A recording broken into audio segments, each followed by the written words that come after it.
for a look at life and art during wartime.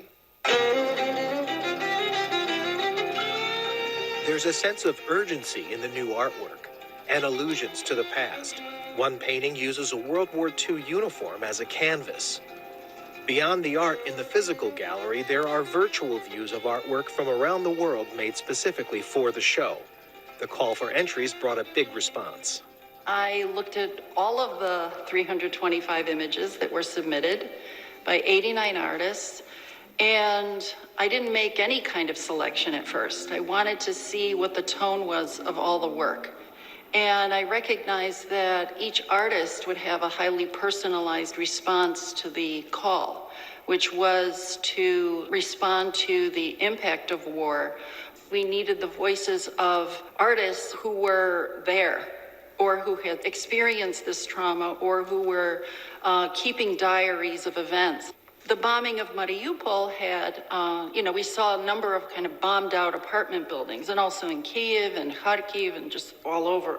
And there's this sense of kind of fate and randomness that occurs with war. I think whether you get hit with the bullet or your apartment's bombed or your neighbor's is random.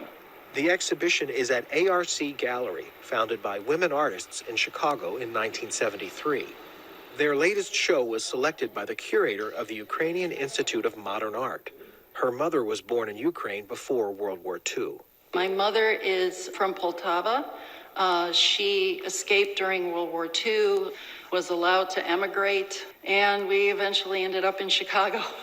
I'm first generation American, but I have coworkers whose mothers are in Kiev, and they're calling every day to make sure that they're okay. So they're constantly getting updates, but we were also just traumatized by the news and glued to the media and trying to figure out kind of what do we do because we're here.